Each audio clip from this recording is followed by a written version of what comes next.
seja bem-vindo. Somos a Igreja Verbo da Vida de Campo Grande, no Rio de Janeiro. E você ouvirá agora uma mensagem da Palavra de Deus. Desde que ela transforme a sua vida.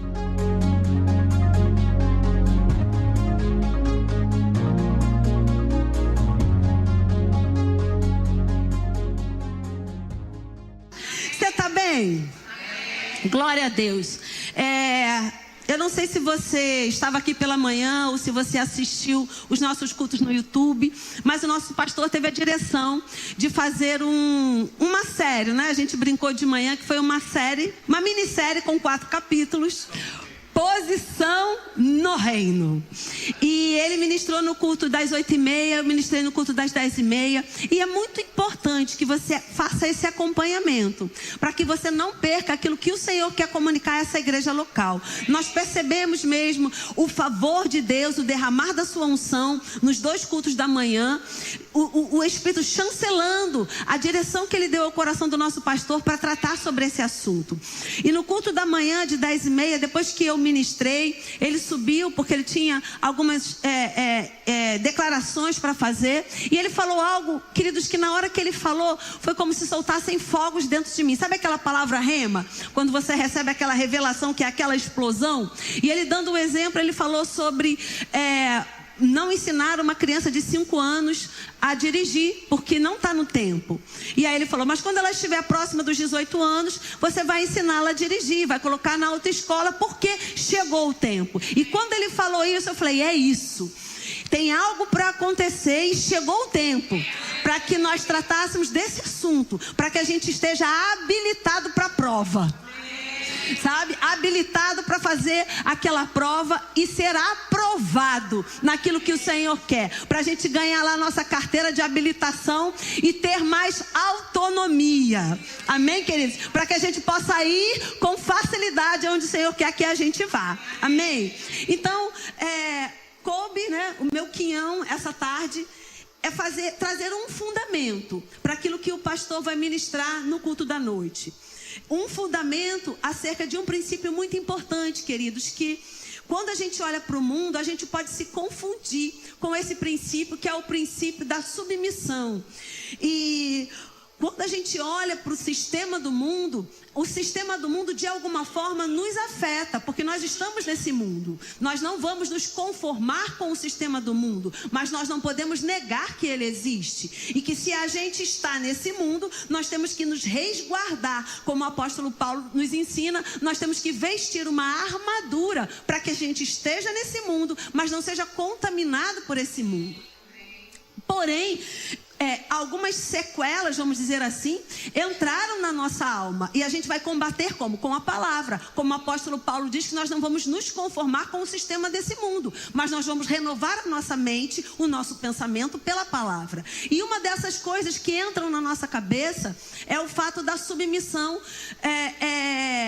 que o mundo apresenta. E é claro que aquilo que o mundo apresenta não é o que está no coração de Deus. É bem diferente. E eu queria trazer, queridos, um fundamento a respeito da rebelião, para que a gente possa passar por uma outra fase. E a primeira coisa que eu quero citar para você é que eu falei de manhã, talvez nessa série, em algum momento, a gente tenha confronto. Mas aí eu citei de manhã, o apóstolo Paulo também foi confrontado. E não foi um confronto qualquer, foi um grande confronto. Porque ele era convicto nas suas crenças. E ele queria matar os cristãos. Ele queria prender os cristãos. Queria perseguir os cristãos. Essa era a sua convicção. Mas um dia ele teve um encontro com Jesus. E toda a sua convicção foi confrontada. Tudo aquilo que ele acreditava e que ele lutava veementemente caiu por terra. Inclusive, a gente brincou, né? Que você não caia da cadeira hoje.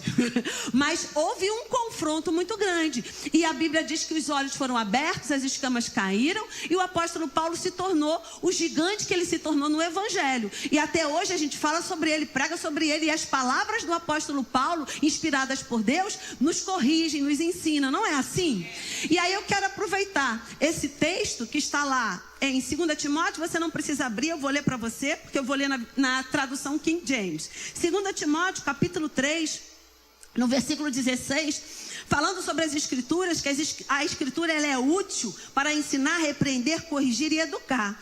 A tradução King James diz o seguinte: ela é inspirada por Deus e proveitosa para ministrar a verdade, para repreender o mal, para corrigir os erros e para ensinar a maneira certa de viver. Então hoje à noite e tarde, tarde e noite, nós seremos ensinados pela palavra, nós seremos confrontados pela palavra, nós seremos corrigidos pela palavra. Mas que segurança é a nossa saber que Deus corrige aqueles que ama.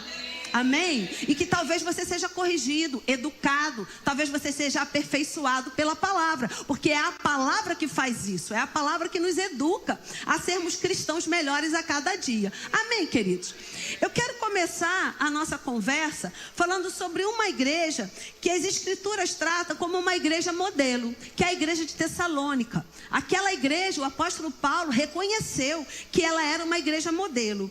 E aí quando chega no 1 Tessalonicenses, no capítulo 1, a partir do versículo 6, diz o seguinte: 1 Tessalonicenses, capítulo 1, versículo 6: com efeito, vos tornastes imitadores nossos e do Senhor, tendo recebido a palavra, posto que em meio de muita tribulação, com a alegria do Espírito Santo, de sorte que nos tornastes o modelo para todos os crentes. Então aquela igreja, ela foi vista como um modelo.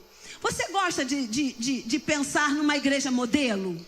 Você gostaria de congregar numa igreja modelo? Principalmente uma igreja modelo considerada pelo apóstolo Paulo. Já pensou, gente, o apóstolo Paulo chegando aqui, subindo nesse púlpito, assim como nós recebemos a palavra do Mateus Aguilar na quinta-feira, sobre uma igreja que ama a manifestação dos dons do Espírito? Era como se o apóstolo Paulo chegasse aqui e falasse: olha, vocês estão de parabéns, essa igreja é uma igreja modelo. A gente ia correr, não ia? Era isso que estava acontecendo aqui. Ele disse que aquela igreja era uma igreja modelo. Mas quando chega no capítulo 5 da mesma carta, olha que coisa interessante que o próprio apóstolo Paulo fala: exortamo-nos também, irmãos, a que admoesteis os insubmissos, consoleis os desanimados, ampareis os fracos, sejais longânimos para com todos. Olha que coisa interessante. Em uma igreja considerada modelo, você imaginaria que teriam pessoas insubmissas? Pessoas cansadas? Pessoas doentes? Não. Na nossa cabeça, quando a gente pensa numa igreja modelo, a gente pensa: é uma igreja perfeita, é uma igreja onde não tem ninguém rebelde, onde não tem ninguém doente, onde não tem ninguém cansado. Mas isso não qualifica uma igreja perfeita.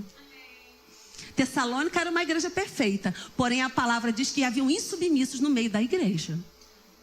Sabe, queridos, todos nós estamos tendo a mesma oportunidade de ouvir a palavra, de estar debaixo da unção que carrega a palavra. Mas sabe que nem todos nós vamos abstrair tudo aquilo que Deus quer. Depende de mim, depende de você. Agora, olha que coisa interessante quando a gente vai entender por que essa igreja era considerada modelo. E aí eu vou pedir para você descer um pouquinho mais.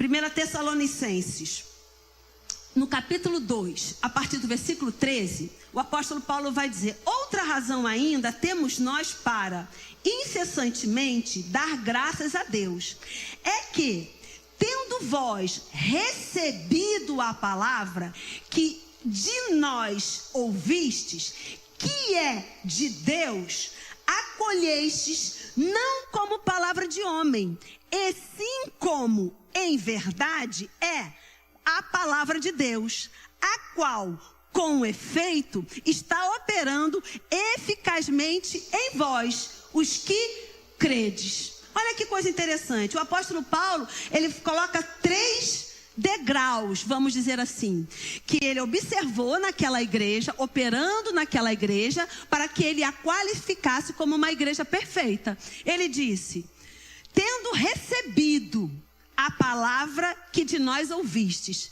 Então o receber não é ouvir, porque ele poderia dizer: vocês ouviram a palavra. Não, ele disse: vocês receberam a palavra que de nós ouvistes. Então não é só ouvir, porque a Bíblia fala de um ouvinte negligente, que ouve a palavra e não pratica. Mas a Bíblia também fala de um operoso praticante da palavra, que é o que ouve e pratica. Então essa galera aqui de Tessalônica, ela era uma galera que ouvia a palavra e recebia a palavra. Não vinha e ia embora, como se nada tivesse acontecido. O culto foi uma bênção, amém. No dia seguinte, nem lembro o que foi pregado. Não, eles ouviam e recebiam. Depois ele diz: acolhestes não como de homens, mas como de Deus. Então eles tinham temor àquilo que saía do púlpito. Eles não ouviam como palavra de homem. Eles ouviam como esse homem, essa mulher, ser um canal de Deus e trazendo de Deus para a vida deles. Eles não pensavam assim, isso é palavra de homem. Não, eles pensavam, isso é palavra de Deus. E se sai da boca de alguém, através de alguém, mas é palavra de Deus, eu vou receber.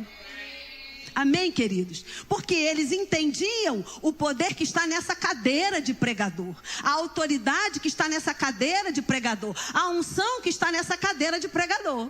E eles entendiam, não é de homem, é de Deus.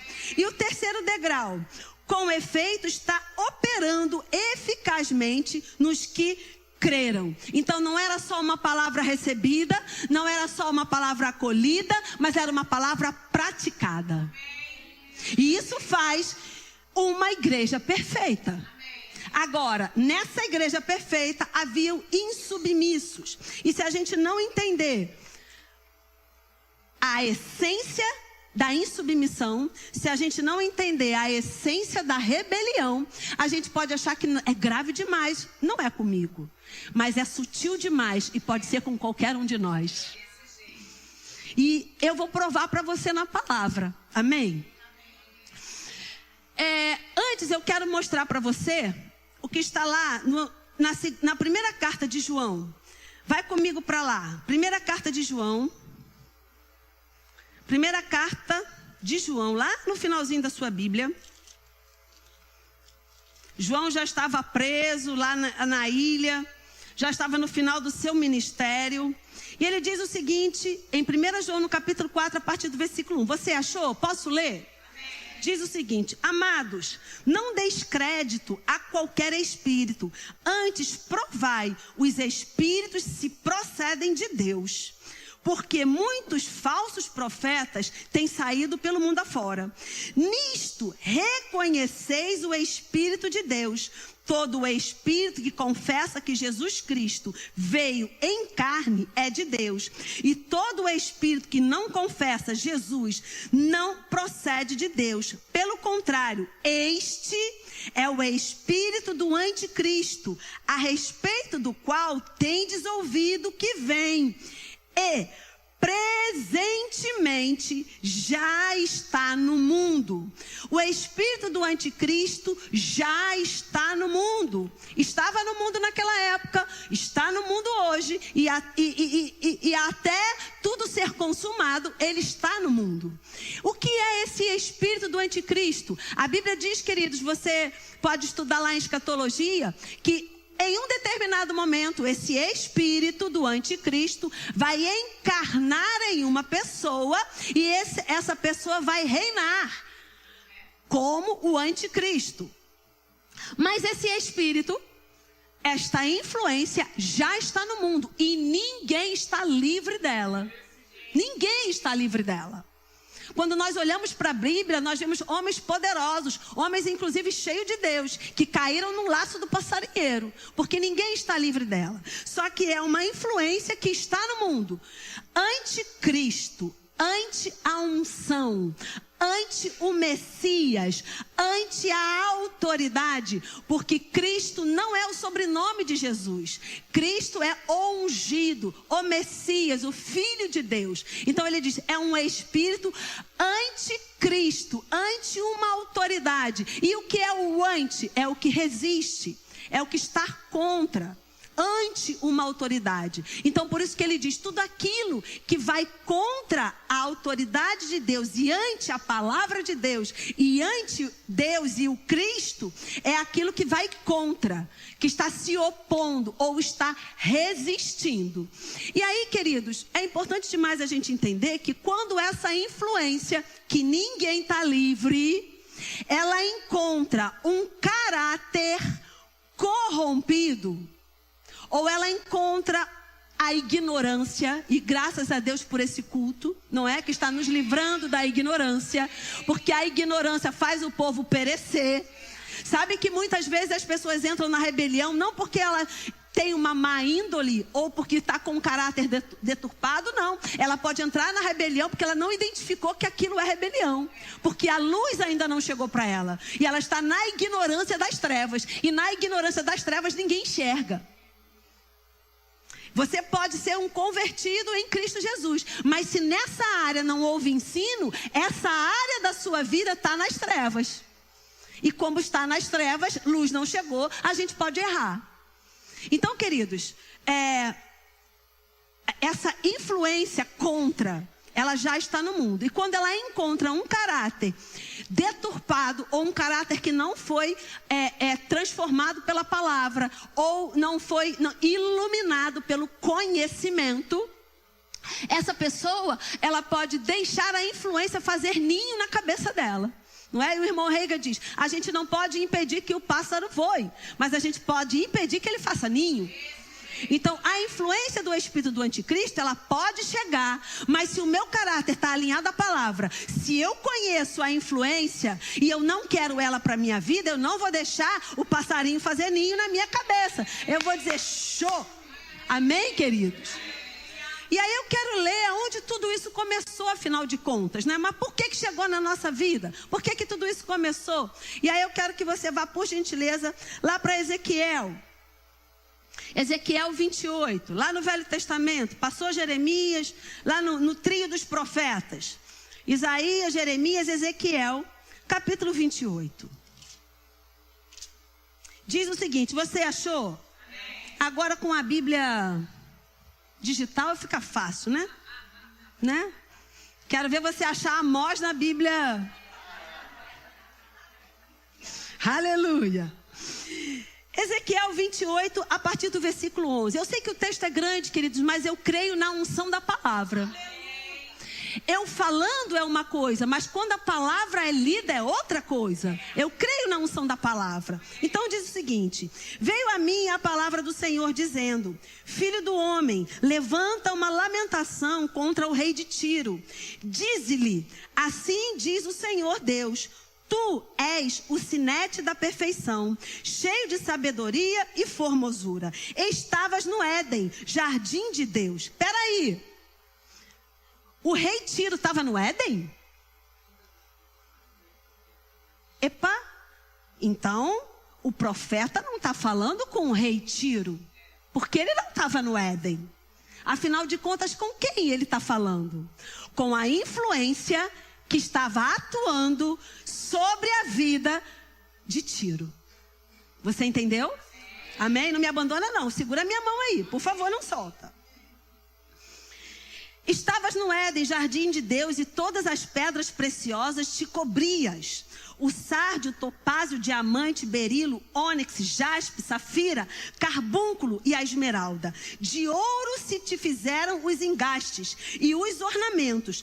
No dia em que fostes criado, foram eles preparados. Tu eras querubim da guarda, ungido, e te estabeleci. Permanecias no monte santo de Deus. No brilho das pedras andavas. Perfeito eras nos teus caminhos, desde o dia em que fostes criado. Até que se achou iniquidade em ti.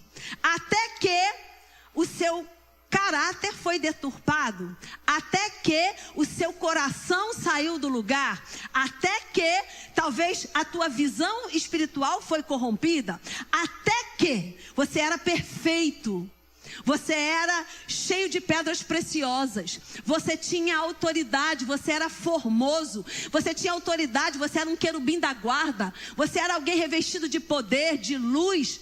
Mas até que se achou iniquidade em ti.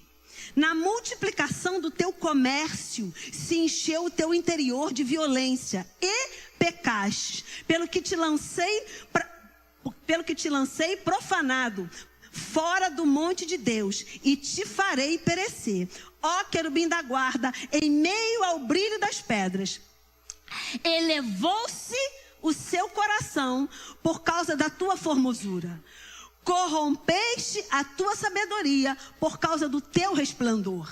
Lancei-te por terra, diante dos reis te pus, para que te contemplem. Olha que coisa interessante. Quando a palavra fala, querido, sobre esse comércio, deixa eu falar algo para você.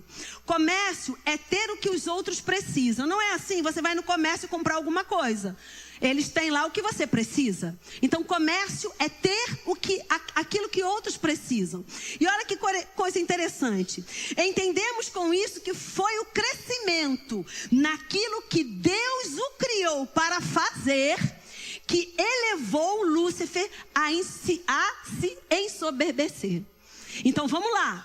Deus o ungiu para ser um querubim da guarda, um anjo de luz, cheio de pedra preciosa. Foi Deus que o ungiu para isso.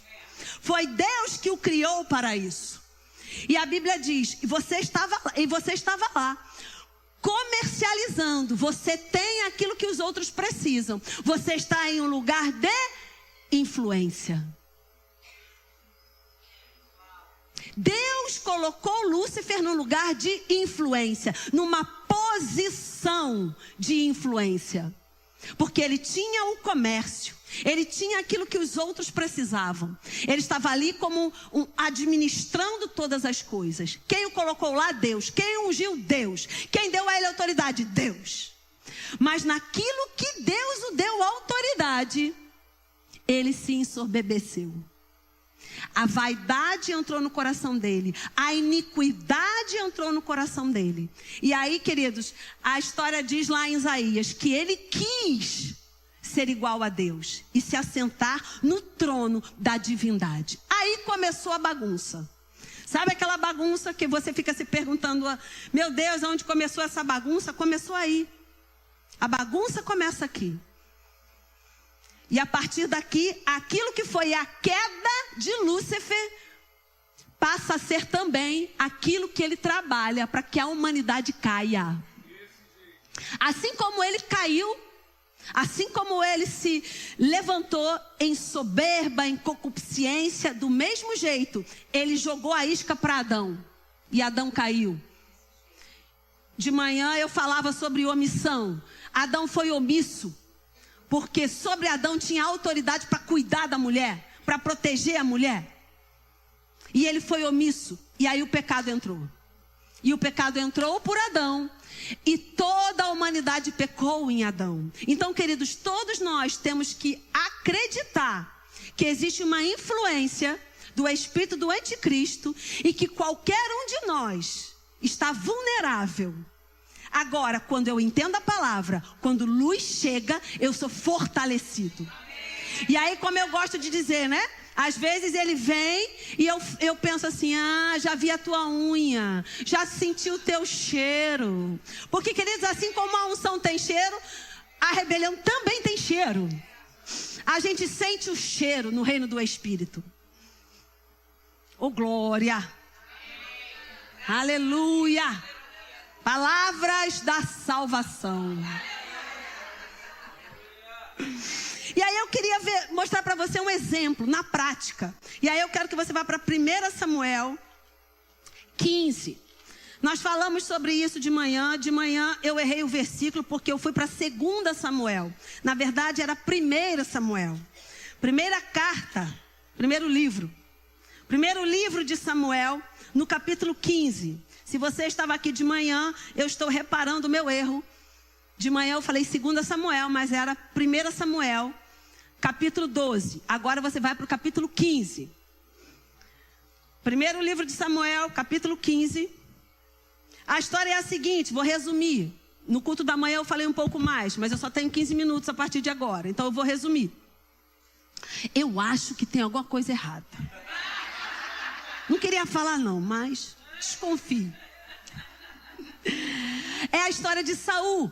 Saul foi ungido rei, escolhido por Deus, assim como Lúcifer. Vai pegando aí, gente, porque tem muita chave aqui. Porque a gente acha que alguém em rebelião, é filho do diabo. Não, nem sempre. Escolhido por Deus, ungido por Deus.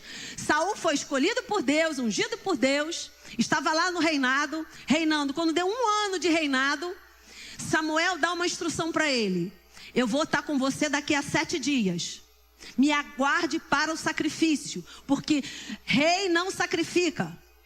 Amém? Então, Saul não podia andar na unção que não era dele. Ele tinha que entender a posição no reino. Ele tinha autoridade, tinha de rei.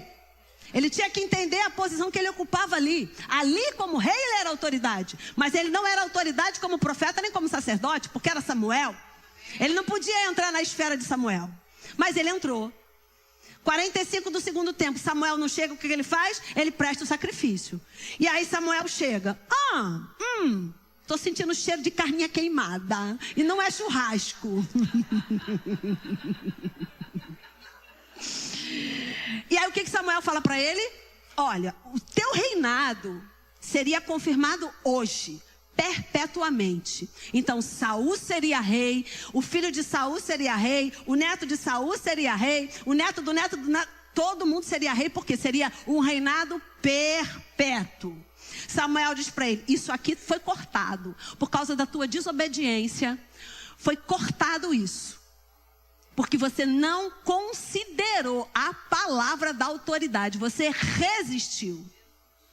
Você se opôs. E aí, queridos, é bem simples. Às vezes a gente acha que resistiu. Não necessariamente resistiu desse jeito. É só assim. Por gentileza, posso usar você de exemplo? Você e a Adriana, por favor, esse casal tão amado. Eu sou Deus. Eu sou Deus. E Tiago fica aqui, Adriana fica aí. Eu sou Deus. E eu quero que o meu comando, a minha ordem, a minha instrução chegue em Adriana. Tiago se coloca no meio. Ele fez uma barreira. Ele está resistindo. E é bem grande a barreira, né?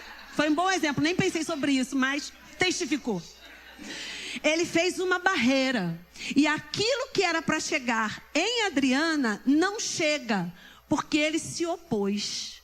Ele se fez como um obstáculo para que o comando de Deus chegasse em Adriana. Você entende? Isso é sutil. Isso não precisa ser escandaloso. Ele não precisa virar. Ele não precisa gritar. Ele não precisa berrar. Ele não precisa dizer não faço, não quero, não concordo. Não. É no coração. Porque ele pode dizer, como o pai que deu ordem para os 2 filhos. Ele pode dizer, tá certo, eu vou fazer. Virar as costas e não fazer. Calado, sutil. Eu nem vou saber que ele não fez, eu só vou saber quando eu for procurar. E aí eu vou dar conta que não foi feito. Sutil. Não gritou, não disse que não vai fazer. Ele não me resistiu às palavras. Mas ele me resistiu no coração. Uma salva de palmas para esse casal tão amado. E aí, queridos, Saul fez isso da primeira vez. E Samuel disse, acabou aqui, você vai continuar sendo rei. Mas acabou aqui, não vai passar mais para a geração futura. Muito bem. Aí agora um outro comando, esse eu quero ler com você. 2 Samuel, 1 Samuel, olha aí o 2 Samuel de novo. 1 Samuel, capítulo 15. Posso ler bem rápido? Diz o seguinte. Versículo 1. Disse Samuel a Saul. Enviou-me o Senhor a ungir-te rei sobre o seu povo, sobre Israel. Aí olha aqui. Atenta, pois, agora às palavras do Senhor. Qual era a nota que Samuel estava dando? Rapaz, tu já desobedeceu uma vez. Será que você aprendeu? Vamos fazer de novo, não. Essa era a nota. Assim diz o Senhor dos Exércitos: castigarei a Amaleque pelo que fez a Israel. Ter se oposto a Israel no caminho. Lembra do Tiago? Se opôs. Quando este subia do Egito. Vai, pois, agora e fere a Amaleque. E destrói totalmente a tudo o que tiver. E nada lhe poupe. Destrói totalmente e nada lhe poupe. Porém matarás homem, mulher, menino, criança de peito, bois, ovelhas, camelos e jumentos. Deus é mau. Faça rema. Vai ter uma aula sobre caráter de Deus. Pastor Josias também ensina sobre isso. Vai, pois, agora e fere Amaleque. Já li. Qual era a ordem? Acaba com todo mundo. Extermina todo mundo, não é assim? Essa era a ordem, esse era o comando. Versículo 7. Então feriu Saul os amalequitas, desde Avilá até chegar a Sur, que está defronte do Egito. Tomou vivo a Agag, rei dos amalequitas. Porém a todo o povo destruiu ao fio da espada. E Saul e o povo pouparam. Quem poupou? Saul e quem mais? Pouparam Agag e o melhor das ovelhas, dos bois e dos animais gordos, e os cordeiros e o melhor que havia, e não os queimaram, eles não os quiseram destruir totalmente, porém toda coisa vil e desprezível destruíram. Então veio a palavra do Senhor a Samuel dizendo: arrependo-me. Deus não se arrepende, tá, gente? É só a tradução, porque quem se arrepende é quem faz alguma coisa errada e tem que voltar atrás, e Deus não faz nada errado, tá bom? É um suspiro, é um pesar, é uma tristeza, é aquilo que você fala 50 mil vezes com a criança, na 51 ela faz de novo, você faz... É isso. Vamos voltar para cá. Faz caráter de Deus que você vai aprender. Madrugou Samuel para encontrar a Saul pela manhã. Anunciou-se aquele. Já chegou Samuel ao Carmelo. E eis que levantou para si um monumento. Não fez o que a autoridade mandou. Ouviu a voz do povo. Se macumunou com o povo. Deixou o melhor. E agora fez uma estátua para ele. Isso é o quê? Idolatria. A gente falou de manhã sobre o bezerro de ouro, idolatria. E a gente pode idolatrar qualquer coisa, não necessariamente uma imagem. A gente pode idolatrar um cargo. A gente pode idolatrar uma posição. A gente pode idolatrar um filho, um marido, uma esposa. A gente pode idolatrar o trabalho, o dinheiro, o carro. Veio, pois, onde que eu estava? Fez o monumento lá. 13. Veio, pois, Samuel a Saul, e este lhe disse: bendito seja tu do Senhor. Executei as palavras do Senhor. Fui. Ele executou, gente? Vocês estão acompanhando comigo aí? Glória a Deus. Executei as palavras do Senhor. Então disse Samuel: tu executou, né? Que balido, pois, de ovelhas é este nos meus ouvidos, e o mugido de bois que ouço? Respondeu Saul: de Amaleque os trouxeram, porque o povo, os outros, que eu valorizei mais do que a palavra do Senhor, poupou o melhor das ovelhas e dos bois, para os sacrificar ao Senhor teu Deus. Já não era mais o Deus de Saul. Agora era o Deus só de Samuel. Você percebe que é sutil? Olha quanta sutileza tem nesse versículo. Ele disse o seguinte: eu fiz o que você mandou. Obediência tem que ter ação completa. Não existe meia obediência. Existe obediência e desobediência. Eu fiz quase tudo. Essa autoridade é muito chata. Eu fiz quase tudo que ele pediu. Um negocinho que eu não fiz, ele ficou chateado. Porque isso é desobediência. Obediência tem que ter ação completa. Saul obedeceu ou desobedeceu? Poxa vida, mas ele matou um monte de coisa. Ele só deixou uma coisinha. Para Deus foi desobediência. É melhor o nosso crivo ser igual ao crivo de Deus, você não acha? Glória a Deus. E aí ele continua: teu Deus já não é mais o Deus de Saul, agora é só o Deus de Samuel. Essa autoridade é muito chata. quero mais saber não. Tu já está aí, vocês querem acabar comigo. Jeová. Então disse Samuel a Saul: espera, e te declararei o que o Senhor me disse esta noite. Respondeu-lhe Saul: fala.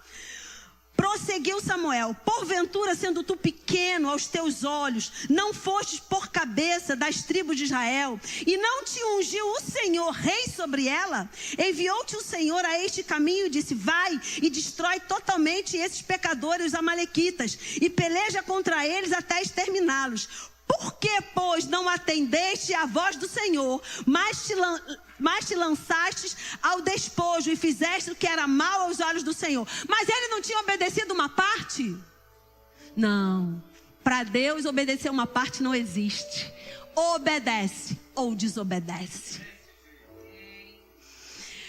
Aleluia. Então disse Saul a Samuel: pelo contrário, dei ouvidos à voz do Senhor e segui o caminho pelo qual o Senhor me enviou. E trouxe Agag, rei dos amalequitas, e trouxe Amaleque, e os amalequitas os destruí totalmente. Mas o povo tomou do despojo ovelhas e bois, o melhor do designado à destruição, para oferecer ao Senhor teu Deus em Gilgal.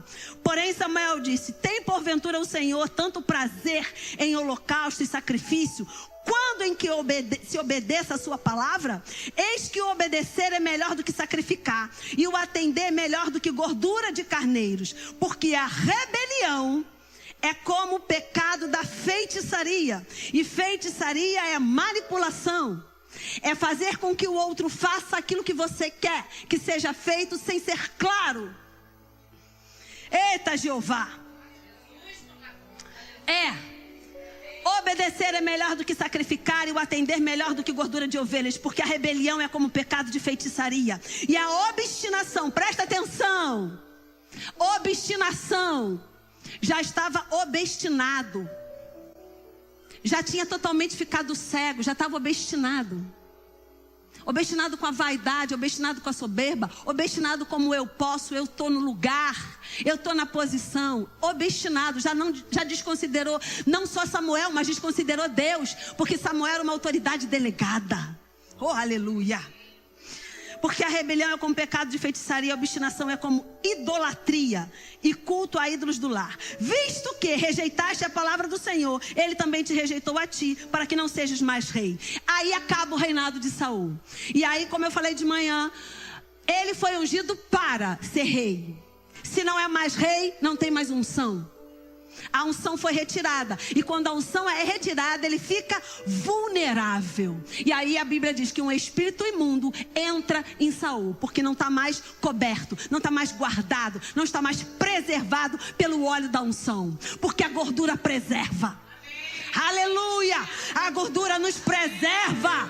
A unção nos guarda, nos preserva. Agora eu entendo da unção, eu valorizo a unção. E acima de tudo, eu sei quem é a fonte da unção. E eu sou submissa à fonte da unção. Oh, glória. Para a gente terminar, pula para o 28. Então Samuel lhe disse: o Senhor rasgou hoje de ti o reino de Israel, e o deu a teu próximo. Davi já tinha sido levantado. E o melhor do que tu, que é melhor do que tu. Também a glória de Israel não mente, nem se arrepende, porquanto não é homem para que se arrependa. Então disse Saul: pequei, honra-me porém agora diante dos anciãos do meu povo e diante de Israel, e volta comigo para que adore ao Senhor teu Deus. Sabe o que estava acontecendo aqui? Remorso, não era arrependimento. Porque o remorso, ele disse: tá bom, me arrependi. Agora faz o seguinte, vai comigo, para que o povo não perceba que a unção já foi embora. Diante do povo, eu tenho que ficar bem na fita. Eu não posso perder a minha audiência. O povo tem que olhar e ainda ver a unção em mim, só que ela não estava mais lá. Sabe, queridos, eu quero fazer um contraponto sobre Davi, o sucessor de Saul.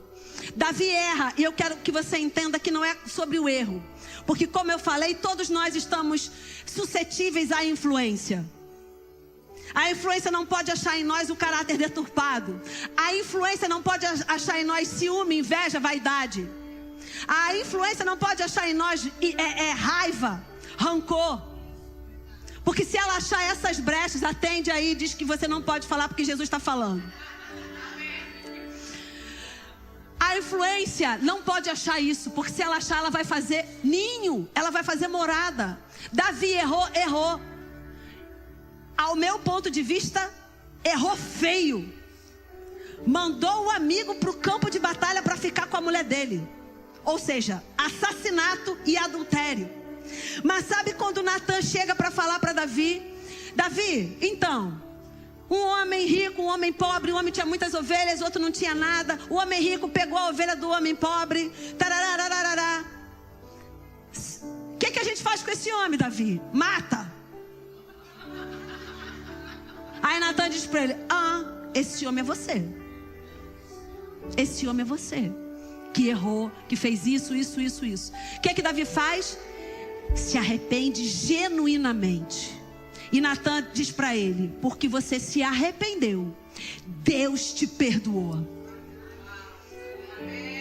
Aleluia!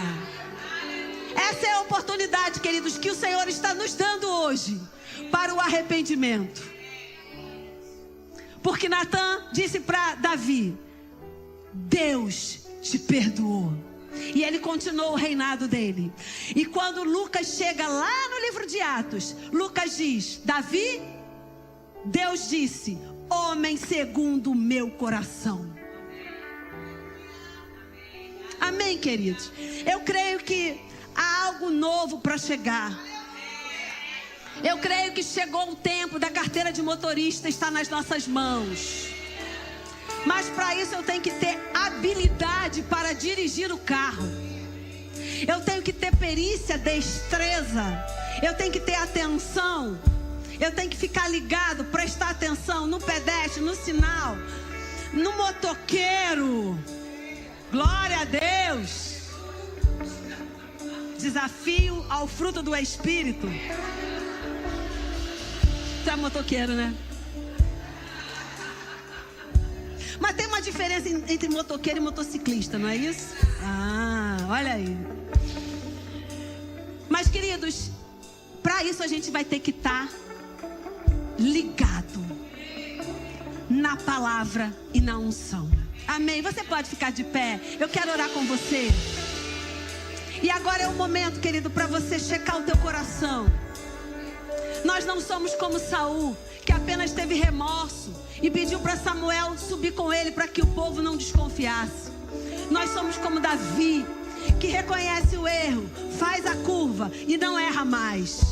E eu creio em nome de Jesus que há uma unção disponível nesse lugar para o avanço, para romper grilhões, para despedaçar fortalezas, para que a gente possa correr com mais velocidade. Eu declaro em nome de Jesus, assim como o escritor de Hebreus, que nós não vamos ficar embaraçados com pesos que tenazmente nos rodeiam, com pecados que tenazmente nos rodeiam. Não, nós vamos desembaraçar, porque a Bíblia diz que o Senhor é aquele que desembaraça perfeitamente os nossos caminhos. Nós vamos decidir sair desse lugar e nós vamos avançar, porque não vamos nos deixar ser influenciados pelo espírito do anticristo. Pelo contrário, é o Espírito Santo que habita em nós, é Ele que fala no nosso coração. Ele é o Espírito da verdade que nos guia a toda a verdade. É nele que nós confiamos, é Ele que nós entregamos a nossa vida, a Jesus, o Cristo, o autor e consumador da nossa fé. E eu creio, amado, na unção disponível nesse lugar, para que a compreensão chegue. Quem é a sua autoridade? Quem é a autoridade da sua casa, no seu trabalho, na sua congregação, no seu departamento? Quem é a autoridade? Eu creio em nome de Jesus nas ferramentas dos céus descendo sobre a nossa vida essa noite, para que a compreensão de tudo aquilo que foi falado chegue forte no seu coração.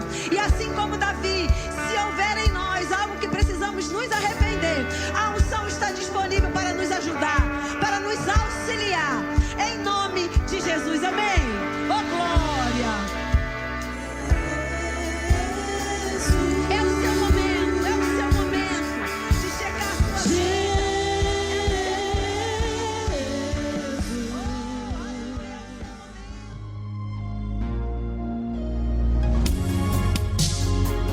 Ouça outras ministrações em nosso site verbodavida.com/Campo Grande RJ. Nos acompanhe também em nossas redes sociais, Facebook, Instagram e YouTube.